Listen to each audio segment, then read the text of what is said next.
बिस्मिल्लाहिर्रहमानिर्रहीम। आज का बेटा हमारा जो चैप्टर है, चैप्टर नंबर 10 है, जो कि एसिड बेस और सॉल्ट के बारे में 10th क्लास। तो आज हमने जो डिस्कस करना है कि इस चैप्टर का जो नाम है एसिड बेस और सॉल्ट, इसको ये नाम क्यों दिया गया है, एसिड्स, बेसिस और सॉल्ट, ये नाम इस चैप्टर को क्यों दिया गया है। इंशाल्लाह इसका तारुफ पढ़ने के बाद हम आगे मजीद इसके बारे में पढ़ेंगे। तो बेटा बेसिकली केमिस्ट्री में कंपाउंड जितने भी होते हैं, चाहे वो कंपाउंड ऑर्गेनिक कंपाउंड हो, चाहे वो इनऑर्गेनिक कंपाउंड, ऑर्गेनिक या इनऑर्गेनिक कंपाउंड हो, उसको हम 3 क्लासेस में तकसीम करते हैं on the basis of the value of pH. PH की कीमत की बुनियाद पर हम कंपाउंड को 3 हिस्सों में तकसीम करते हैं। Number 1 acids, number 2 basis, number 3 salts.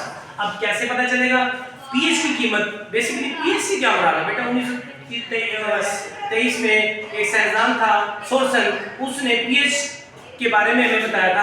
PH का मतलब होता है आम सिंपल अल्फाज में power of hydrogen, P for power small लिखा है और उसके ऊपर पावर दे दी एच, हाइड्रोजन आयन की पावर ऑफ हाइड्रोजन।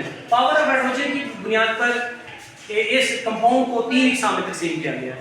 पीएच की जो वैल्यू है वो कहां से लेकर कहां तक होती है? 0 से लेकर 14 तक होती है। तो वो एसिड बेस और सॉल्ट्स है। तो जिस कंपाउंड की पीएच की कीमत 0 से लेकर 7 से कम होगी वो चीज क्या कहलाएगी? एसिड कहलाएगी। और बेटा जिस कंपाउंड की पीएच की कीमत 7 से ज्यादा और 14 तक होगी वो चीज क्या कहलाएगी? बेस कहलाएगी। और जिसकी एग्जैक्ट कीमत 7 होगी वो क्या चीज कहलाएगी? 7 कहलाएगी। क्या कहलाएगी? 7 कहलाएगी। अब इसकी एक एक खासियत पढ़ लेते हैं। एसिड की का जो जायका होता है वो क्या होता है? तुर्श होता है। एसिड का जायका क्या होता है? तुर्श होता है। बेसिस का जायका बेटा कड़वा होता है। जैसे कि आपके पास साबुन है, उसका जायका स्लिपरी होती है, इसका जायका कड़वा होता है। और एसिड का जायका तुर्श होता है, जैसे कि आपके पास इमली है, ठीक है। और इसी तरह से आपके पास क्या सिरका है, इसका जायका तुर्श होता है। और सॉल्ट का जायका होता है सॉल्टी होता है। क्लियर हुई बात? अब इसमें एसिड कि बेसिकली हमारे पास बेसिकली एसिड 2 इकसाम के होते हैं। Number 1 organic acid, number 2 inorganic acid.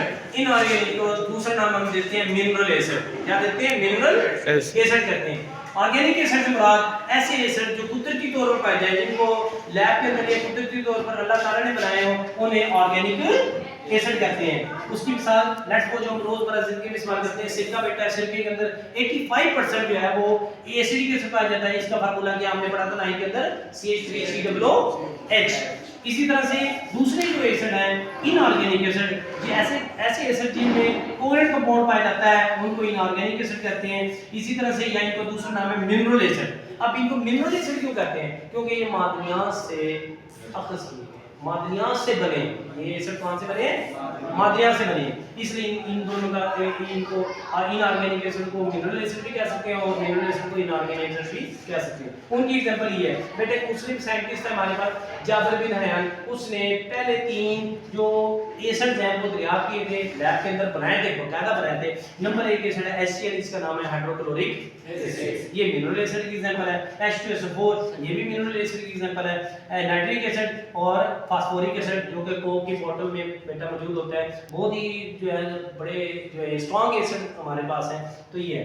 इसके बाद हमने 9th के अंदर जो पढ़ा था बेटा, यहाँ पर थोड़ा सा हवाला देता चलूं। कंपाउंड को पीएच की वैल्यू की बुनियाद पर जिस तरह यहाँ पर हमने 3 हिस्सों में तकसीम किया है, इसी तरह 9th में हमने कहा था बॉन्ड की, केमिकल बॉन्ड की बुनियाद पर कंपाउंड 2 हिस्सों के होते हैं, कोवलेंट कंपाउंड और आयनिक कंपाउंड। कोवलेंट कंपाउंड के अंदर वहां पर हमने पढ़ा था कि कौन सा बॉन्ड पाया जाता है? शाबाश, कोवलेंट बॉन्ड। कौन सा बॉन्ड? Covalent bond. और आयोनिक बॉन्ड के अंदर कौन सा बॉन्ड पाया जाता है? Ionic bond. शाबाश, कौन सा बॉन्ड बेटा? आयोनिक बॉन्ड पाया जाता है। ठीक है, ये कैसे बनते हैं? 9th के अंदर हमने इनको देखा था कि कैसे ये वाले बॉन्ड तश्कील पाते हैं। ठीक है जी। आज के लिए चैप्टर नंबर 10 का ताल्लुक इतना ही है। इंशाल्लाह फिर नेक्स्ट टाइम हम इसको